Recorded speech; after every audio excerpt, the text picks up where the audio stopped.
Elon Musk. पूरे Europe में अचानक इस्लाम को लेकर नफरत बढ़ती जा रही है। कहीं पर इस्लाम की पवित्र किताब कुरान को जलाया जा रहा है, तो कहीं मुस्लिम देशों से आए शरणार्थियों को देश से निकालने की मांग हो रही है। फ्रांस में हुए दंगों के बाद तो यूरोप के कई देशों ने यहां तक बोलना शुरू कर दिया कि मुस्लिम देशों के शरणार्थी उनके देश पर कब्जा करना चाहते हैं।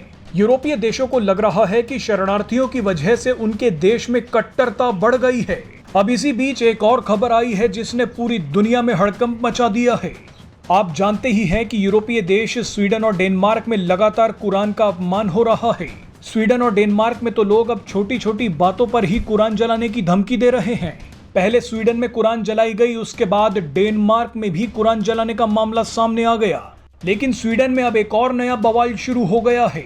स्वीडन में कुरान जलाने की घटनाओं के बाद धार्मिक पुस्तकों को जलाने के लिए आवेदन की लंबी लाइनें लग गई हैं। सैकड़ों लोग स्वीडन की पुलिस के पास कुरान जलाने की अर्जी लेकर पहुंच रहे हैं।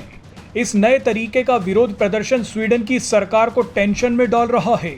हैरानी की बात देखिए कि कानून ऐसा है कि अगर स्वीडन की पुलिस कुरान जलाने की अनुमति दे देती है तो स्वीडन की सरकार भी इसमें कुछ ज्यादा नहीं कर पाती। स्वीडन के प्रधानमंत्री ने कहा है कि ऐसे निर्णय पुलिस लेती है, मैं नहीं। स्वीडन के पीएम ने कहा कि अगर पुलिस ने कुरान जलाने की अनुमति दे दी तो देश पर एक बड़ा खतरा आ जाएगा। यानी स्वीडन की सरकार पुलिस के मामलों में दखल ही नहीं दे पा रही है।